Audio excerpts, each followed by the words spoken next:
Good morning and welcome to the California Land Recycling Conference, Communities Rising. My name is Deldy Reyes. I manage the Environmental Justice Program at CalEPA, and I lead a CalEPA team on racial equity. Before my role with the state of California, I worked for Region 9 of the U.S. Environmental Protection Agency, where I led the Environmental Justice Program.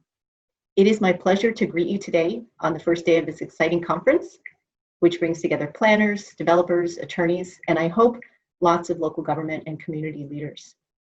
My job in the next few minutes is to share an overview of the relationship between environmental justice and segregated land use practices called redlining, and why this should matter to you if you have anything to do with land use today. That's what this conference is all about, remediating brownfields and recycling land while providing opportunities for economic recovery. I'd like to do this through the lens of equity. Equity means that we realize that not everybody starts at the same place, not because of inherent deficiencies, but because of the structural racism in our country today. Using an equity lens means that we have to examine our history and understand the role that our own institutions have played and continue to play in creating and maintaining systems of racial inequity. And why should that matter now more than ever? The climate crisis. Look at what's happening in our country today. Look at what's happening in the West. This is our future if we don't fix it. The global pandemic and its economic and health impacts, particularly on those most vulnerable. And a social uprising over the deep and systemic racism in our country. Working at US EPA and now for the state of California has been a lifelong learning experience for me. My own experience growing up Latina in Texas, being the only person of color in most of my undergraduate and graduate school classes, being one of only a very few persons of color working at US EPA, really did help prepare me for working on environmental justice. What I'd like to share with you is a story of a movement for racial equity in government, by government, because government has had and continues to have a role in perpetuating racial inequity. If you're part of the problem, you have to be part of the solution. There's a network of state and local agencies that have committed to do their work with a racial equity lens. It's called the Government Alliance on Race and Equity. And it began in 2005 with work within the city of Seattle. Back then, the city of Seattle was one of the first local governments to try to address racial inequity in their own community. They were driven by the data that showed that race as an indicator of success in almost every facet of life showed deep disparities in Seattle. Seattle is not unique. We see these deep disparities everywhere across the country. The City of Seattle's Office of Civil Rights, then headed by Julie Nelson and Glenn Harris, teamed up with John A. Powell, who is the director of the Center for Othering and Belonging at UC Berkeley. John Powell is an international leader in work on racial equity, and his scholarship helped inform the work in Seattle. Out of the experience in Seattle came a drive to bring together state and local agencies all across the country. Some of you perhaps attending today, representing local governments, may also be part of this network. So far, there are over 200 of us across the country, and at the state level here in California, based in Sacramento, there are about 20 state agencies that are part of CARE. CalEPA joined this network in 2018. At CalEPA, as you know, environmental protection is our mission. And for those of you who are familiar with environmental justice, this pattern may not be surprising to you. As a reminder, CalEnviroscreen is a tool used by the Office of Environmental Health Hazard Assessment and other agencies at CalEPA and other state agencies to identify communities that are disproportionately impacted. This is a tool that was driven by community concerns and by the concept of cumulative impacts. The idea that there are places that have more than their fair share of environmental impacts and aspects of those communities that make those communities more vulnerable to those impacts. What we see in the slide is the relationship that probably you all are familiar with. If you're white, you are much more likely to live in a census tract that CalEnviroscreen rates as not as impacted. And we see the reverse relationship when it comes to people of color. You're much more likely, if you're a person of color in California, to live in a census tract that is ranked by CalEnviroscreen as more polluted. And we know that we can also drill down and look at specific racial and ethnic categories as well. It's important to point out that we're not double counting here. Race and ethnicity is not included in the scoring of the census tract. So this is an after-the-fact analysis of the scoring. So why do we see this pattern? We know that race is something that we made up. It's a social construct because we are all biologically one race, one species. But we know that the concept of race was made up in order to justify and rationalize things like the conquest of Native Americans in this country, the enslavement of African Americans, and later, even after emancipation, the denial of Blacks of the benefits of homeownership in the 1930s New Deal, when national attention was focused on addressing another form of a housing crisis, the one that was brought about by the Great Depression. And while in fact the New Deal did provide incredible benefits to our society, it did so to mostly white America. Here's an example of the sort of redlining that was done, and I'm using Sacramento as an example. This is from 1937. This is an example of structural racism. What happened here is that the Homeowners Loan Corporation, which was part of the apparatus of the New Deal, devised a system to rank neighborhoods in terms of the ability to withstand financial risk. What was happening here was that the federal government was assuming the risk of home mortgages. And in order to do this, racist attitudes that were in large part commonly happening in private industry through realtor boards and through racist covenants at the local government level, federal government simply adopted these practices, further enabling racist land use. You see here the red and the blue and the green and the yellow. This was a form of assessing each of the neighborhoods based on things like adverse influences. I think when folks hear the term redlining, they might understand that redlining had to do with denial based on race. What might not be as well understood is that the other factor that went into grading a neighborhood as a high risk for a loan had to do with the environment. You see this language from the underwriting manual that the Federal Housing Administration adopted. And you see the reference to the presence of smoke, odors, or fog. This actually had to do with polluting land uses. And so we see this combination of factors in our history that led to certain neighborhoods being redlined as a result of the presence of, in most cases, Blacks, but also other immigrant groups, what were termed foreign-born populations, and the presence of environmental factors. And we see these lasting impacts today. This shows us the degree of segregation. In this particular study, redline neighborhoods were looked at across the entire country. The country was grouped into 4 regions. And you'll see on the far right that particularly for the South and the West, we see a strong association today in the degree of segregation between those neighborhoods that were redlined. And this is not limited to segregation. It's also limited to the kinds of things that make up vulnerability in communities, that make for a poor quality of life, including health disparities. We know that asthma, for example, is caused by lots of different things, exacerbated by lots of different things, including the environment. And we see here from this study, an attempt to look at the association in the East Bay, here in California, between the incidence of having to go to the emergency room for asthma, which is the panel on the far right, and what those neighborhoods look like in the 1930s based on the assessment using these racist land patterns.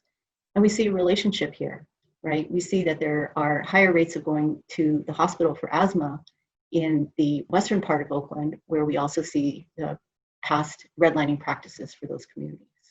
So, as I mentioned earlier, it was not only polluting land uses, but also things like amenities that would make a neighborhood more likely to be ranked as one that the federal government should invest in. These were the blue and green neighborhoods. Things like tree cover and the presence of parks were part of assessing a neighborhood as either blue or green. And there was a very interesting study, and you may have seen it recently, that had to do with looking at this past historical designation and today resilience of these communities in terms of climate change. So I invite you to check this newspaper article out by the New York Times, as well as the underlying study by Jeremy Hoffman that looked at 108 urban areas across the country and found reduced capability to withstand heat in many of these redline neighborhoods. Check it out. The lesson for us in terms of our work and your work in brownfields and land recycling projects is to use a racial equity lens, to ask questions about the history of the communities you're working in, and to listen with open ears when communities bring concerns to you around gentrification and community benefits as a result of projects. With that, I just want to close and encourage you to visit the other panels that will happen later on in the conference. You've got a great program lined up. I see there's a great session on diversity, equity, and inclusion, and also a session on day 3 by Kate Mingoya of Groundwork USA, where some of this redlining history will be showcased in the community-specific projects that Groundwork USA is working on in terms of climate. Thank you so much.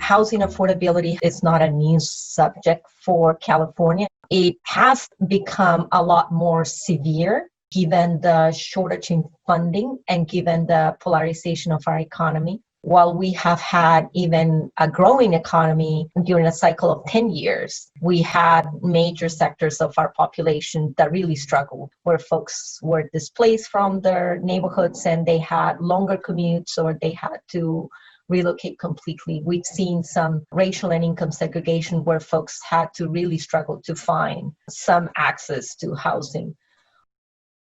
California is in the midst of a historic housing crisis. Even before the pandemic, about 3 million Californians were considered rent burdened, paying more than 30% of their income on their rent. And of those, 1.7 million were considered severely rent burdened, paying more than 50% of their income towards their rent.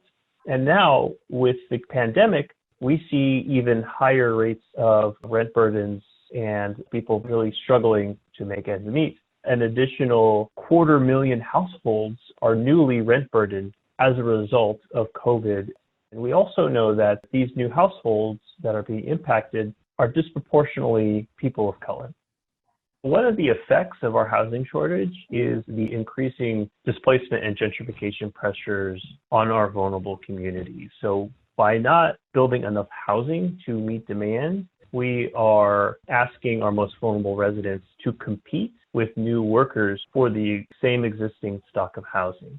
Whereas if we were able to build more supply, we would be able to better absorb new demand from our growing economy without putting displacement pressures on communities. One of the main reasons for this overall housing crisis in California is really the underbuilding of housing. Supposedly before the pandemic, we were in a housing boom cycle. But when you look at the data behind what California is building, we are only building about 100,000 units of new housing per year, well below what the state estimates we need to be building in order to keep up with existing demand. So the State Housing and Community Development Department estimates that we actually need 180,000 units of new housing annually just to keep up with existing demand. We're only hitting about 100,000 units per year over the last several years. Now, 180,000 units annually may seem like a lot of housing, but if you look historically at what California has been able to produce, we've eclipsed that number many times. Back in the 80s, 70s, 60s, California produced sometimes as high as 300,000 units per year. As a region, pre-COVID, obviously, we were the epicenter of the world's innovation economy. The Bay Area attracted the vast majority of all venture capital invested in the United States, even globally. And we were able to grow our job base at a really fast rate. The problem has been that jobs are quick and easy to create when you have the right circumstances. Housing has always been slow and painful, certainly in the last 20 to 30 years. So there's a lag between job creation and housing construction. That's even if you can match the supply with the demand, and we're not doing that. So we've created a situation where it's still 6, 7, 8 to 1 in terms of jobs created versus homes built. And demographers will tell you that for every 1.5 jobs you create, you need to permit a new home to maintain affordability levels. When you have a rapidly expanding and growing economy dominated by people with third level degree educations, these are people who are making a lot of money. And if you're not building sufficient housing to accommodate that kind of growth, the people who get the short end of the stick are the poor. As I like to say, never in human history has there been a shortage of a critical commodity and the poor have received their fair share. So if we refuse to build sufficient housing to accommodate our growing economy, the results are highly predictable. Poor people will get forced out. Poor people will have to ever further and further crowd into smaller and smaller spaces. Those are the fortunate ones. The less fortunate ones are sent over the hill to points east and have to suffer 4-hour painful commutes every day.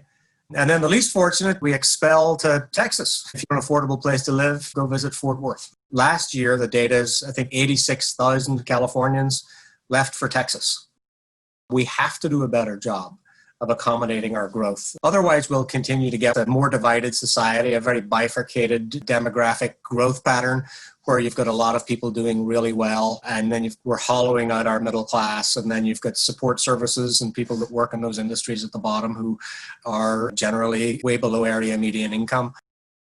I think there's this feeling that California is invincible and that people will always want to come to California because of our really strong economy, because of the natural beauty we have here. But at the same time, we're starting to run up against the reality that housing costs can only go so high before groups continue to have to leave the state. Low and moderately income households have been leaving the state. It is not until the last few years that we've really realized that the large percentage of our workforce is leaving for places like Texas, like Arizona, like Oregon. We have no problem attracting high-income households. We continue to see an influx of those households into California, but households making upwards of $100,000, we are starting to see a net out-migration of those groups. And so I think it's something that we as a state really have to grapple with. Northern California and Southern California, while geographically very far apart, face many of the same challenges. When you look at the percentage of renters who are rent burdened, it's quite similar, both in the Bay Area and Los Angeles. There may be some differences in the typology. You have a bit more land zoned for single family housing in Los Angeles than you do in the Bay Area, which has a little bit more multifamily. But by and large, they face the same housing pressures that we're all experiencing in California. And I would say even outside of, say, the Bay Area and Los Angeles, some of the groups facing the most extreme housing pressures are groups in the Central Valley or groups in the Inland Empire that we don't always consider as having these issues because we sometimes think it is less expensive to live in these places. But when you compare the cost of housing and transportation in these places to the incomes that people earn there is an imbalance. And there is a tremendous pressure for these groups to stay in these places where we have not always considered them to be high cost. The crisis has been accelerated with COVID-19. As we have discussed, housing affordability has been an ongoing challenge for San Francisco and for California. When we confronted the current pandemic, that became a health crisis, an economic crisis that put the spotlight on the housing challenges that we had. Given that our communities of color had a much higher impact of COVID-19, as we all know, that has triggered a lot of racial tensions throughout the city. In San Francisco, the Latinx community represents 15% of the population. The share of people that have been infected by COVID-19 in San Francisco, 45% is Latinx. So this current crisis have created a substantial impact on our Black community, on our American Indian community, other communities of color. Now, the scale, our population growth, our economic growth is demanding a different scale of housing production, but the other two dimensions that are essential for this work is the preservation of existing affordability and the protection of tenants. And figuring out how we address a balance across those three areas will be essential for the solution. One of the challenges here is to figure out how can we bring affordable housing without triggering displacement, and how we can support a private sector that can produce that small, medium-sized multifamily housing close to transit in commercial areas, how can we support that development in a way that it can be scaled up to the needs that we have? We also obviously need additional public sector funding. Based on data from the state, we know that our levels of home building are at their lowest since April 2012. While we have seen increased home building in some suburban areas, so single-family homes, we've seen less starts for apartments, condos. This is an interesting dynamic because nationwide we're starting to see a suburban housing boom, so more starts for single-family homes, more people wanting bigger spaces, no longer tied to physical work locations. So this is a big problem because over the past decade, we've only really built homes in two places. We've built them in dense urban centers and corridors, and then we've also built single-family homes in far-flung ex-urban areas. You can see where most of our land here is represented by dark blue. These are areas indicating that there's basically no new home building happening. And these are predominantly single-family home areas. And you can see in the red and blue colors, these are the places where we're actually seeing development, and virtually nothing is being built in between these areas. And so this is a problem because we know that building homes only further away from job centers is the absolute worst way to grow. This pattern of growth increases greenhouse gas emissions from higher vehicle miles traveled. It also creates absolutely horrendous commutes. In the Bay Area, we have a whole population of workers who commute upwards of 2-3 hours each way just to access economic opportunity as a result of housing prices being too high and having to live in suburban, ex-urban places just to afford a place to live. And we also know that limiting growth in our infill areas pushes housing into fire hazard areas. This is something that we are living through right now in California, where ex-urban suburban communities are at continued risk of wildfires. That is only going to become a more serious issue as we see more destructive fire seasons due to climate change. We're in the grip of the worst fire season in California history, and it's just begun. We're at 5,000 square miles burned already, and we're less than 2 weeks into September. So we are seeing increased home building and construction in the wildland-urban interface. That type of growth pattern creates problems on a multitude of levels. First and foremost, the greenhouse gas production. We actually did a report a couple of years ago at the Bay Area Council Economic Institute called Another Inconvenient Truth.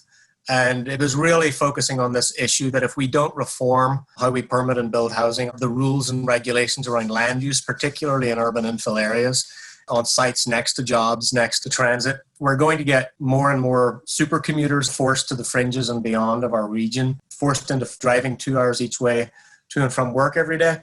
And 40% of California's greenhouse gases are currently produced by people in single occupancy vehicles. Now, our land use efforts to resolve that problem have thus far been fruitless. SB 375, which passed in 2008, was supposed to create a mechanism where we would focus growth in urban areas, focus growth next to transit and jobs, and it really hasn't had the type of impact that we'd hoped, primarily because the process that we force developers of housing in urban areas to go through is arduous. It's really painful, it's very political, it's very expensive, and it's very uncertain.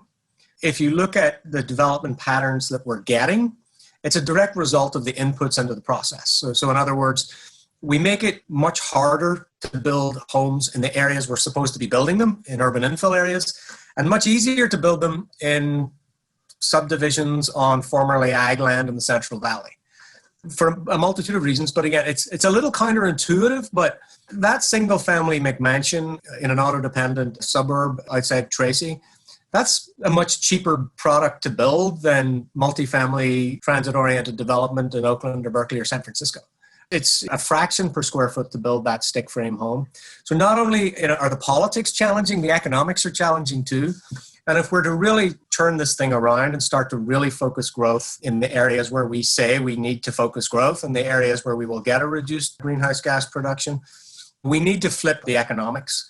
We need to find incentives. We need to find ways to make that type of product both politically feasible and economically feasible. And so far, we have not been really doing that particularly well. The commuters, the actual people who are coming in and out of the Bay Area every day to work, they're the ones, by and large, that are locating in the Central Valley. That's on us. 200,000 people a day drive into the Bay Area to their jobs from their homes outside our region. So when we hear concerns about new housing, there are concerns about high-rise buildings because the size of the buildings feel overwhelming to some communities. There are concerns because people don't want to see changes in their communities. There are concerns because they feel like the new housing is not going to be for their communities. It will be for a population with a higher income level, and they will be displaced. So there are multiple challenges to bringing housing into an existing urban fabric. So how can we address that? I think we are framing a much more substantial processes of community engagement. And that combined with a set of planning strategies and regulations can get us to that scale. And what I mean is the scale of affordability that is needed, the physical scale within the neighborhood, the appropriate number of stories within a particular neighborhood, and targeting the right populations, targeting the people that needs that the most. We have to acknowledge some of the work that CCLEAR and other organizations at the regional, local, and community levels have developed. I think the fact that we have more housing within our cities on infill sites that are so difficult is part of your accomplishment that I think needs to be recognized. I think the regional efforts to identify priority development areas as areas that can be supported for housing with access to transit and services is a major accomplishment. We have seen most cities in the Bay Area taking sustainability and resilience more seriously, having conversations about what multifamily housing and infill housing means. I straddle between public policies and public planning and design review, and also private development via nonprofit, specifically focusing on affordable housing and permanent supportive housing that services the lowest income and most vulnerable population between 20 to 60% AMI, and sometimes as low as 15%. And these populations usually are chronically homeless individual or at risk of homeless individual or household that needs the most help. Affordable housing and permanent supportive housing development have multiple items that we as developer or on the city side have to evaluate. So some of the challenges on both public and private side really have to examine critically what it means to build affordable housing and how that is placed in the community. Other challenges that I've encountered include the land use and zoning process and if it accommodates housing and affordable housing specifically. Others would be the design of the affordable and permanent supportive housing, whether it fits into the characteristic of the neighborhoods. We want to build something beautiful and accessible and also very inclusive. And then others would include the environmental on CEQA or sometimes brownfield remediation, or we have to understand the CEQA process, and sometimes there may be challenges or opposition throughout the development process. We are a development group that focuses on multifamily. We have built both market and affordable housing. Over the last 5 years, we focused exclusively on affordable housing. Our projects are typically in urban areas on infill sites and typically involve some level of either building remediation or soil cleanup. And 8 of those projects were EPA brownfield revolving loan fund projects. I don't think there's any industry where every participant is perfect, and housing developing is certainly not that. But also, you got to remember, as a developer, you're likely to spend money for 2 or 3 years before you get your first payment. So there's a high degree of risk, and there's a lot of time in between when you get paid. So I don't get paid every 2 weeks or every month. I get paid every 2 or 3 years. So it's a different equation. And you need to be, as a developer, compensated for the risk that you're taking. So it's important that projects are profitable. If projects are not profitable, then banks won't lend on them, right? If you just broke even on a project, a bank wouldn't be interested in lending because there's no margin for error. Your potential profit is the bank's margin of error. Affordable housing developers that are nonprofit play a hugely important role, but so do for-profit developers. So nationally, about 90%, about 89% of affordable housing is built by for-profit developers. So if you take for-profit developers out of affordable housing, you'd lose about 9 out of 10 affordable housing units that are built each year.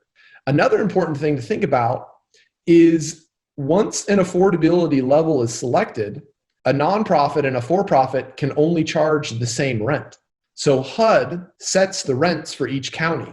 At that affordability level, whether it's a 60% AMI or 30% AMI, we're all charging the same rent. So I get when you talk about market rate developers, but they're taking risks too. I think that we've all got to be careful not to paint whole industries with one brushstroke. There's bad actors and there's good actors in every industry, and I think real estate development is the same thing. In affordable housing, you need your nonprofit developers and you need your for-profit developers. And really, you need more of each working right now, because I don't know of any state on the West Coast, and certainly not California, that couldn't use multiples of the number of affordable housing units that are being developed each year. What we're seeing is that a lot of the sites that we're looking at in California, particularly in the Bay Area, that are urban infill sites, typically have some component of an environmental cleanup. We're seeing this trend in California, in Massachusetts, and Connecticut, and even in southern states in their urban downtowns. I became a developer because I wanted to work in areas that were overlooked by much larger developers. And so I started my company dedicated solely to working in areas that I grew up in and that I live around. I still live in the city of Montebello. For me, when I worked to build infill housing in Los Angeles, one of the biggest issues is that if it's vacant or underutilized in Los Angeles, it's vacant for a reason. So it's either contaminated or has some land use issues.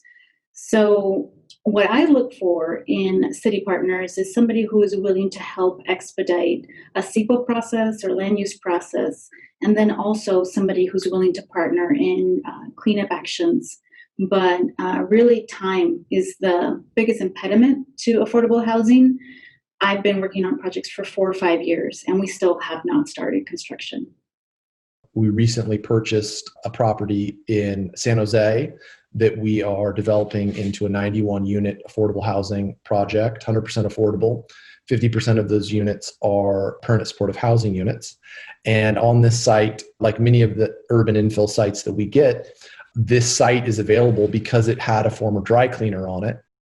We're a San Francisco-based nonprofit developer of affordable housing, and we have kind of a footprint up and down the West Coast. We build infill projects. We love to be near transit, and many of these properties have had some prior use. So we do unfortunately run into environmental issues.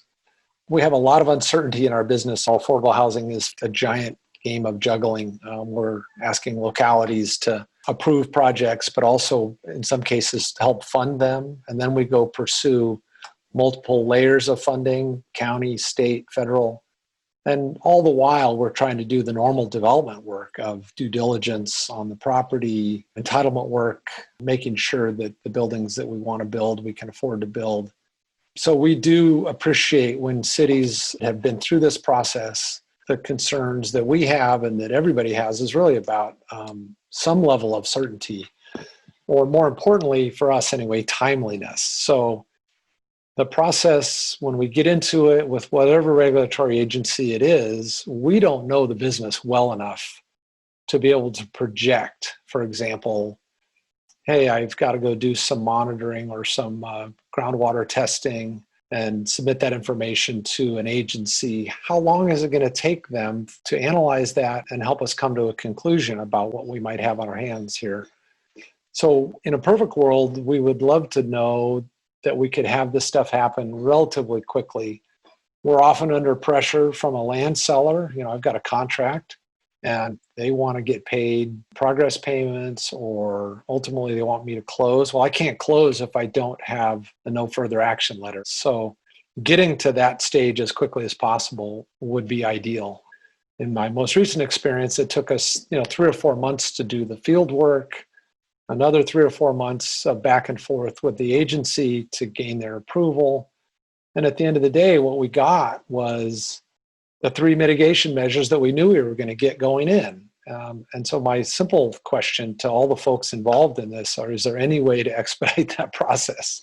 if we're going to agree to some subsurface monitoring and other vapor intrusion mitigations, active or passive in the building. And then the big one, which seems to be more regular these days, is the indoor air monitoring. And can we get indoor air monitoring where if we have several years of satisfactory readings, can we get out from under that? Or do I have to bake a cost to do indoor air monitoring into my operating expenses for the life of the project? That is really painful. We have a site that we are developing in Bell Gardens that was impacted by some heavy metals, and it was a former tow yard. The issue with that is you have to be very careful when taking on the liability for a site like that. Even though we spent several months doing tests beforehand, we still hit about $1 million more of remediation than we would normally have discovered. So it's a tough thing to go after, but most of the time there are not a lot of developers who are in that space who are trying to do housing. We took an environmental insurance policy, and we were very careful in the price that we acquired the site. So it's not for those that are conservative in their underwriting, but I think it's really important. In that case, the city of Bell Gardens was very proactive about helping expedite whatever they could because they did need affordable housing in their community. And this housing is for sale townhomes for working class communities. A lot of times, the entitlement process can be shortened by using statewide legislation, most recently the SB 35 or Legislative AB 2162 or 1763. These help expedite the heights and density of affordable housing and also help shorten the time frame.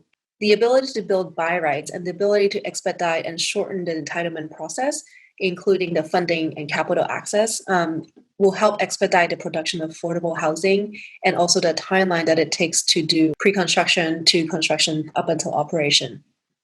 I had dedicated myself to doing something in that area, a promise that I made to my grandmother. Our first project actually bears her name. It's called La Guadalupe, and it's a permanent supportive housing project. We started in 2016, and we look forward to breaking ground very soon. It's actually only on 1/4 of an acre, so it's a small site. We're building up to 5 stories because we are in a transit-rich area, but the small ones take sometimes just as long as the large projects. So what I think is very important is that we have a funding process that is streamlined, along with making sure we can clean up a brownfield site and doing our CEQA. Funding cycles is what is taking so long. And I just think that, there are people who have died in the streets for not having resources, and I could have housed them in my project. So it's something that's really important to me. I actually specifically look at brownfield sites. It's an issue that's just important to me for environmental justice reasons. So I don't shy away from it, especially on the east side, which is my particular focus area. The uncertainty in the development process comes from 2 areas. The first is really the approval process. So the time it takes to bring a project from concept to groundbreaking. It varies widely depending on the jurisdiction you're in and depending on that jurisdiction's own process. So in some places, there are several discretionary review processes that a developer must go through to get project approval. And that creates a tremendous amount of uncertainty because at every point in that process, your project can be derailed or it can be weighed down by opposition. And so every discretionary approval that a project has to go through adds time and uncertainty, which equals cost. To the extent that a city can implement policies like having a specific plan or having design requirements approved ahead of time, they can cut down on that uncertainty and cut down on the cost to build that housing. The other uncertainty really just comes from the development process itself. You really don't know what you're going to run into until you start construction. So there's a lot of work done in the pre-development process to understand what the challenges are going to be in development. If you're building on a site that used to have a gas station, you really don't know what that's going to look like until you start digging into the ground. But by and large, I would say those are delays that a developer can kind of try and build into their timeline to understand there is, particularly with infill development, there's a significant chance that we're going to run into something that's going to cause us to have to pause work and remediate this issue. That could add, let's say, months to a development timeline, whereas the local approval processes can add years. We've seen this a lot throughout California, depending on the level of receptiveness to the local government. And in that time it takes, that's time that people are not living in those units and our housing crisis continues to move on unabated. I kind of put the challenges that developers, particularly infill developers, face into three broad buckets. The first one is just the hard costs.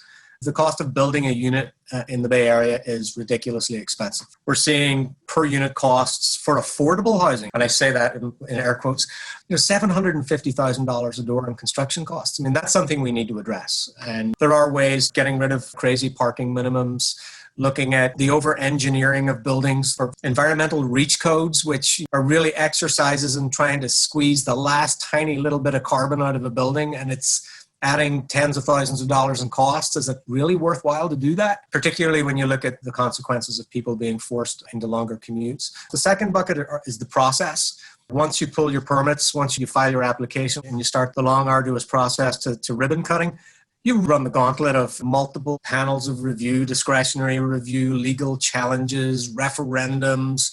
It's a very, very painful process. Someone has a veto around every corner. So there's an awful lot of need in that particular bucket for reform and to bring down costs. And then the third bucket is the zoning bucket. We simply don't have enough land in California zoned at the right densities to meet our growing need for housing. That last bucket is where Scott Wiener has been sort of plying his trade for the last few years, trying to get significant zoning reform so we create more opportunities for housing. So yeah, we've got challenges in all three of those areas. None of them are easy. There are a few things that we're looking at that we think can really make a difference. Obviously, we've been working on accessory dwelling units for a few years, allowing every California single-family homeowner to build an accessory dwelling unit, to build 2 accessory dwelling units, as a matter of fact, will, in years to come, really start taking a big bite out of our housing shortage when we see more of these units come online. I mentioned parking. You're looking at $80,000 to build a stall of structured parking. If we can unbundle parking or get rid of parking requirements altogether in transit-served communities, we'd be solving a housing affordability problem and getting cars off our streets at the same time. So I think we can do things there. Again, unnecessary, duplicative, costly environmental regulations that, again, have very, very marginal benefits but add greatly to the cost of a unit of housing. We need to take a look at those. And then we need to do a better job on the process. So in each of those 3 buckets, there's a lot of room for improvement and for savings and for the expedition of projects. This year wasn't a particularly good year in the legislature for rolling back some of those regulations. We've had better years in the past.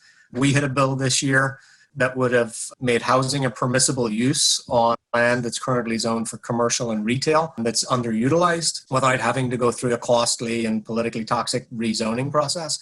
That bill died in committee for no particularly good reason. That's the challenge you face in Sacramento politics. It's not always the best policy or even the best politics that prevail. It's, you just need to be lucky sometimes.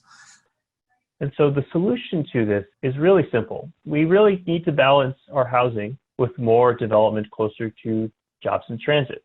As our research has shown, building in a more balanced manner with more infill in addition to single-family home building, that we can have a meaningful impact on reducing greenhouse gas emissions. Building closer to transit with proximity to jobs reduces greenhouse gas emissions and helps us meet our state's climate goals. Also, we have to think about where we're building closer to transit, where we're building closer to jobs. We have a limited amount of space in these places. By definition, infill is filling in the limited gaps we have in our existing urban fabric. And we know there's not a ton of space there. So we have to think creatively, particularly around the reuse of our existing lands to accommodate new housing that achieve our greenhouse gas emission goals or our infill goals. So this includes rethinking the use of brownfield sites, former industrial areas, making sure that they are cleaned up in an appropriate manner so that they can host housing. So we haven't done that work because there's no really good database on that. Cities themselves oftentimes do not have an inventory of the land that they control and whether or not that land is developable or not. And so that is difficult. Redevelopment agencies used to have a really good handle on this, but since their dissolution, that expertise doesn't always exist in these cities. So we don't have a good sense of what that looks like, to be completely honest. We are doing some research on the potential for rezoning commercial corridors, strip malls, shopping centers, things like that to accommodate new housing.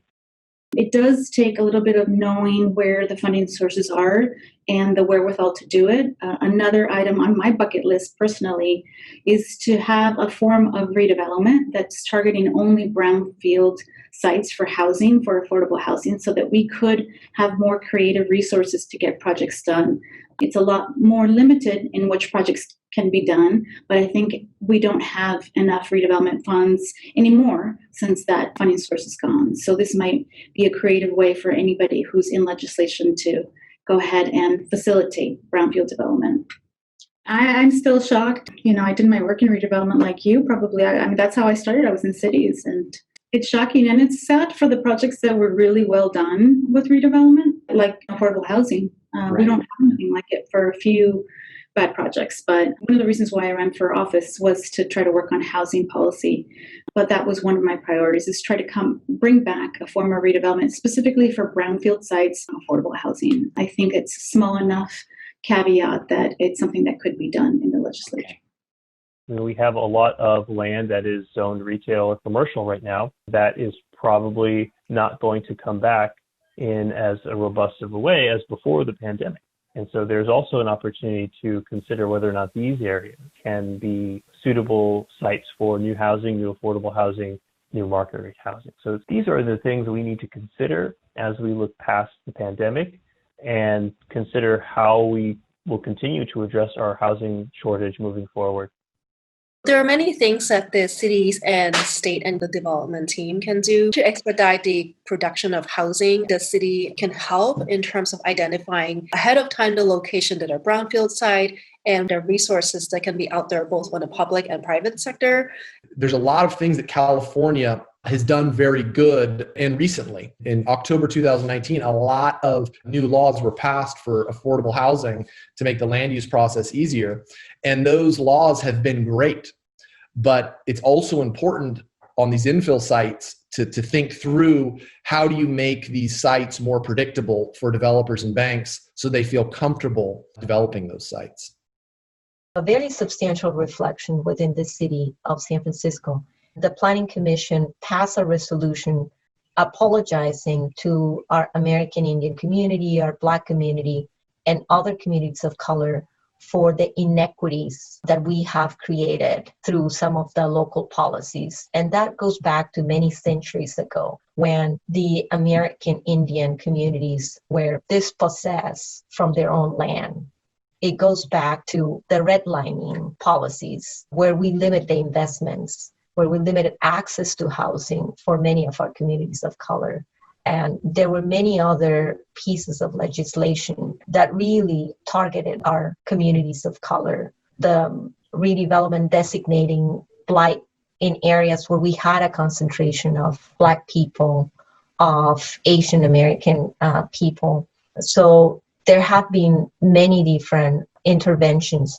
And at this moment, the Planning Commission, the City of San Francisco, is reflecting deeply about that. We are experiencing these tensions because of the pandemic, but also because of the historic inequities that have been built. The Equity Planning Commission resolution was passed on June 11, 2020. The Planning Department created the Community Equity Division that I'm leading.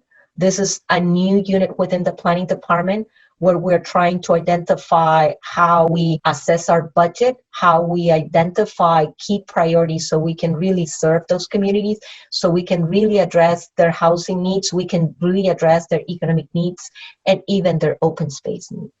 For example, the Share Spaces program. It's a program where the city streamlines the approval process and small businesses can use the street to carry their business, to carry their services, whether it's restaurants or shops or whatever. So we have made a special effort to do the outreach in communities that do not have a lot of resources, in communities of color, so we can prioritize those areas. So we can really engage with those communities, with those neighborhoods, in order to support their needs rather than just the communities that have more retail activity or more resources. We have a designation of cultural districts that is a layer that also intersects with that identifies those less tangible resources, but that are essential for the cohesiveness of the community. We're embarking on a housing element and a transportation element that for the first time, those two plans will focus on racial and social equity as a primary dimension of the development of those documents. How can we simplify the process in a way that doesn't compromise the needs of the community, in a way that we support the goals that have been established for each community? One of the challenges that we have encountered is the alignment of infrastructure. When we have a major development effort, we need to ensure that all the street infrastructure is in place. And do it project by project is extremely difficult and expensive, as you know. So there are more efforts to align those infrastructure investments more expeditiously, to organize those improvements in a way that is more efficient for the city, and it doesn't add a substantial delay in the delivery of those projects. Not all developers are comfortable with sites that have environmental contamination. And what I find is that a lot of properties are excluded from development just right off of the gate because they're deemed sort of too complex, or it's hard for a developer to get an understanding. And so I think that there is potentially a strong relationship that could develop between the community that works on environmental contamination and the affordable housing community, because a lot of the sites that both of these groups are focused on are these urban infill sites, these remaining sites. We call them donut holes that are left in the city and then just seemingly each year don't get developed. But these are also the sites that affordable housing developers are looking for and the environmental community wants to get cleaned up. And so there's a real natural connection there where the environmental community could help with their expertise is reaching out to affordable housing developers and getting them comfortable with the cleanup process and what their responsibilities are on projects where they're not the responsible party that created the contaminant, and getting the affordable housing community more comfortable with properties that have a cleanup component. We just have to keep plugging away. We've had wins in the past, and we've had SB 35 a win, that will hopefully get more projects built. We've had reforms to the Housing Accountability Act and SB 330 by Senator Skinner. But it's still not a level playing field by any stretch. If it was a level playing field for infill developers, we would not see the level of construction in the Central Valley that we continue to see. We would not see the level of sprawl. If we just gave infill developers a fighting chance, leveled the playing field in terms of costs and in terms of political certainty that those suburban, ex-urban, single-family home builders enjoy, I think we'll start to see more of the type of development that we all profess to want to see. But I've yet to see the type of political courage or will to make that sort of development feasible. We just have to keep coming back year after year, charging the ramparts and licking our wounds at the end of the session and hopefully making a few steps forward.